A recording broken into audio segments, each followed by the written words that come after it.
All right, so this is the sizing guide or the Stacyc Monolith. There's also an LED, a 3D fan LED version that will be coming out shortly. This is probably one of the more difficult structures to build at a core class. You have your base, and then you have your structure. Just to review before we get too far into this, again, you have your flush side, and then you have your countersunk side. The countersunk side always goes down.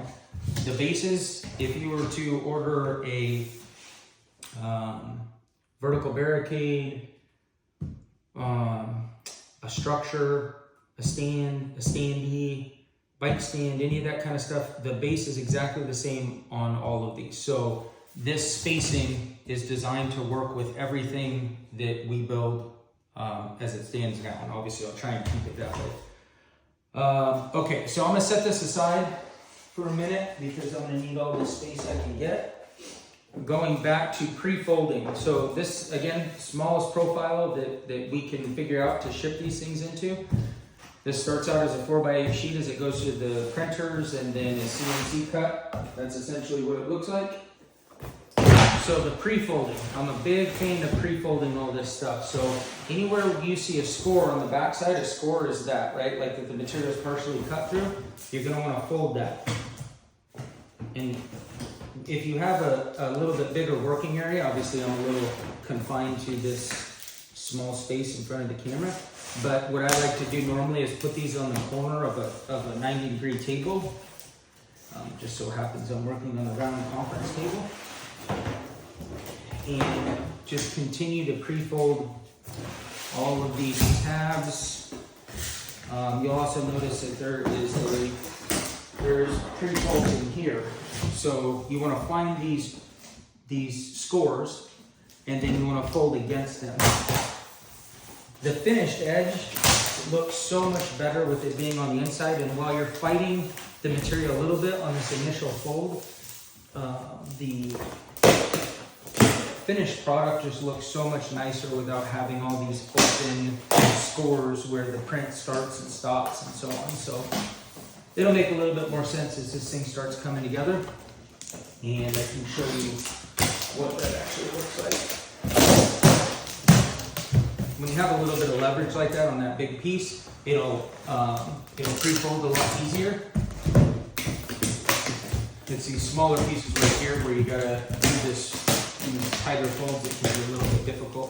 So I'm done with the top and the middle for the most part now. So I'm gonna go down to the bottom section and do the same thing.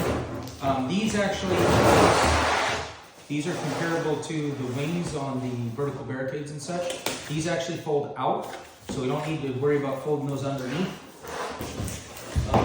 And working our way around this, we're gonna go to this side and just make sure that these things are as easy to work with as we can. So that means these scores, taking them, folding them on themselves. Anywhere where you see a score, go ahead and fold that, and obviously refer back to this video so that you can have a pretty good idea of where these scores should end up. You're not just looking at a white sheet of material looking for little tiny cuts. And so now, when you take this thing, it's pretty malleable. Okay, so I'm gonna start pulling this thing together. I'm trying not to hit anything in here in my way. I'm gonna start pulling this thing together. Probably gonna start with the top here, because as you work your way down, you kind of lock yourself or paint yourself into a corner. So strategically, you wanna start at the hardest end to get to, because I don't have a 12-foot arm to be able to reach inside of here and lock these tabs. So I'm at the top of the standee right now, and I'm gonna fold all these together.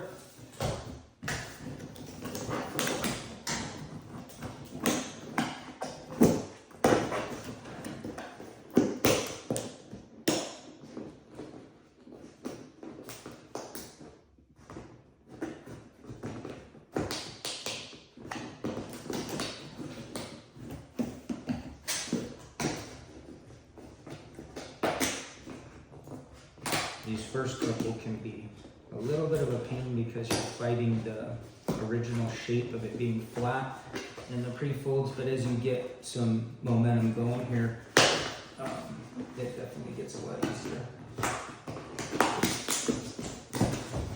Okay. I've got a lot of people that comment on this is like a cat fight on the side that they get a lot of scratches on their arms from the material just on the edge. You don't really notice until the end of the day when you've done several of these that you have little scratches all over. So if you have the opportunity, wear long sleeves. I'm feeling risky today, so I'm going short sleeve. I'm gonna try and turn this for you so you can get another angle of how this is going together. Okay, so this folds under. I've seen all kinds of these with it like this. And yeah.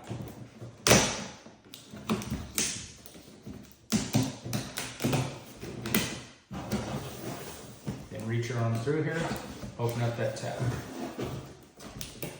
Like, as you can see here, I forgot to push this in. It's not the end of the world.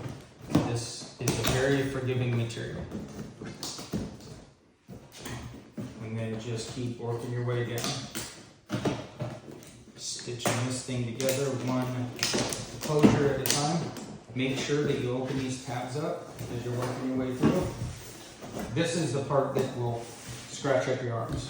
So once you're in here, try not to have to go back and forth, like just keep working your way down.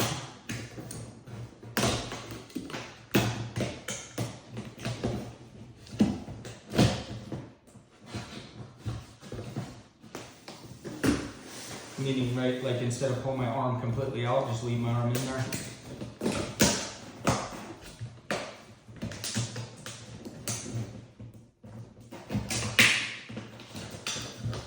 And just bringing the two halves together and then opening up the tab on the back side.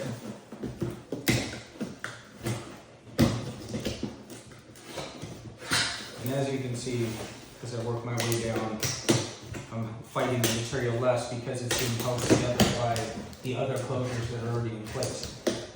So now you have something that's resembling probably what you've seen in pictures and such.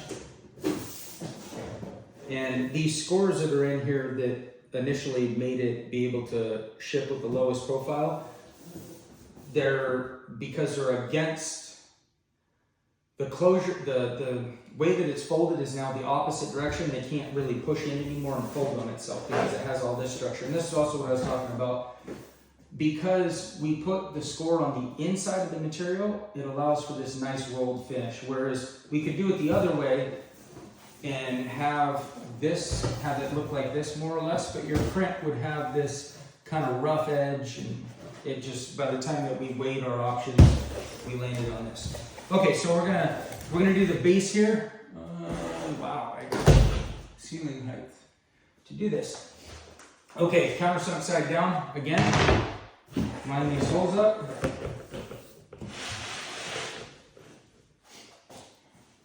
Going a cross pattern.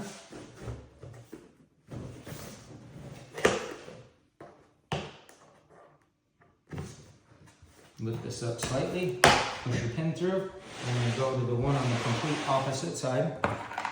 That'll get it to start retaining its shape sooner. Put that push pin in.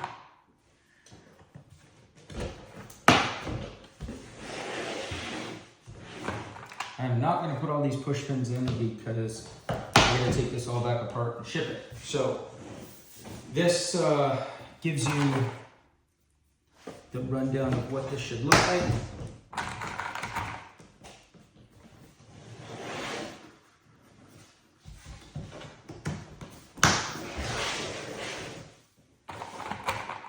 I guess I'm going to put all these in.